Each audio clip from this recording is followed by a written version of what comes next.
இன்றைய முதல் வாசகம் திருத்தூதர் பணிகள் நூலிலிருந்து வாசகம். அதிகாரம் 11 வசனம் 1 முதல் 18 முடிய. அந்நாட்களில் பிற இனத்தவரும் கடவுளின் வார்த்தையை ஏற்றுக்கொண்டதை பற்றி திருத்தூதர்களும் யூதாயாவில் உள்ள சகோதர சகோதரிகளும் கேள்விப்பட்டார்கள். பேதுரு எருசலேமுக்கு திரும்பி வந்தபோது விருத்த சேதனம் செய்து கொண்டவர்கள் அவரோடு வாதிட்டனர். நீர் ஏன் விருத்த சேதனம் செய்து கொள்ளாதோரிடம் சென்று அவர்களுடன் உணவு உண்டீர் என்று குறை கூறினர்.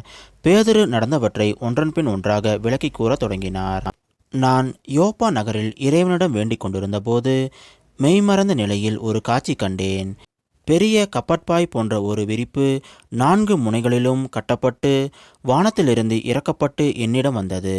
அதை நான் கவனமாய் நோக்கிய போது தரையில் நடப்பன, ஊர்வன, வானில் பரப்பன, காட்டு விலங்குகள் ஆகியவற்றை கண்டேன். பேதுரு எழுந்திடு, இவற்றை கொண்டு சாப்பிடு எனும் ஒரு குரல் ஒலிப்பதையும் கேட்டேன். அதற்கு நான், வேண்டவே வேண்டாம் ஆண்டவரே, தீட்டானதும் தூய்மையற்றதுமான எதுவும் ஒருபோதும் என் வாய்க்குள் சென்றதில்லை என்றேன். 2ஆம் முறையும் வானத்திலிருந்து மறுமொழியாக, தூய்மையானது என கடவுள் கருதுவதை தீட்டாக கருதாதே என்று அக்குரல் ஒலித்தது.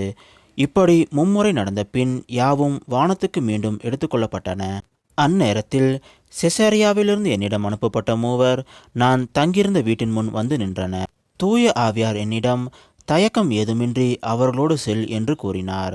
உடனே நானும் இந்த 6 சகோதரர்களுமாக அந்த மனிதர் வீட்டுக்கு சென்றோம். அவர் தம் வீட்டில் வானதூதர் வந்து நிற்பதை கண்டதாகவும், அத்தூதர் பேதுரு என்னும் பெயர் கொண்ட சீமோனை வரவழையும், நீரும் வீட்டார் அனைவரும் மீட்பு பெறுவதற்கான வார்த்தைகளை அவர் உம்மோடு பேசுவார் என்று தமக்கு கூறியதாகவும் எங்களுக்கு அறிவித்தார். நான் பேசத் தொடங்கியதும் தூய ஆவி முதலில் நம் மீது இறங்கி வந்தது போல் அவர்கள் மீதும் இறங்கி வந்தது. அப்போது யோவான் தண்ணீரால் திருமுழுக்கு கொடுத்தார். ஆனால் நீங்கள் தூய ஆவியால் திருமுழுக்கு பெறுவீர்கள் என்ற ஆண்டவரின் வார்த்தைகளை நான் நினைவு கூர்ந்தேன். இப்போதும் ஆண்டவராகிய இயேசு கிறிஸ்துவின் மீது நம்பிக்கை கொண்டபோது நமக்கு அருளப்பட்ட அதே கொடையை கடவுள் அவர்களுக்கும் கொடுத்தார் என்றால் கடவுளை தடுக்க நான் யார் என்றார். இவற்றை கேட்டு அவர்கள் அமைதி அடைந்தனர். வாழ்வுக்கு வழியான மனமாற்றத்தை பிற இனத்தவருக்கு கடவுள் கொடுத்தார் என்று கூறி அவரை போற்றி புகழ்ந்தார்கள். இது ஆண்டவர் வழங்கும் அருள்வாக்கு. இறைவா உமக்கு நன்றி. இன்றைய நற்செய்தி புனித யோவான் எழுதிய நற்செய்தியிலிருந்து வாசகம். அதிகாரம் 10 வசனம் 11 முதல் 18 முடிய.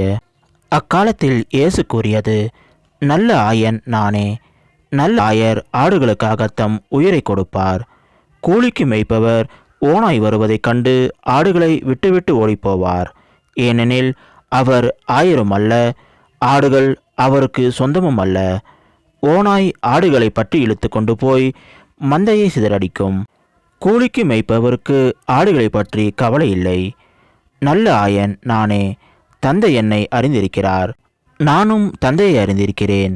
அதுபோல நானும் என் ஆடுகளை அறிந்திருக்கிறேன், என் ஆடுகளும் என்னை அறிந்திருக்கின்றன. அவைகளுக்காக எனது உயிரை கொடுக்கிறேன். இக்கொட்டிலை சேரா வேறு ஆடுகளும் எனக்கு உள்ளன. நான் அவற்றையும் நடத்தி செல்ல வேண்டும். அவையும் எனது குரலுக்கு செவி சாய்க்கும்.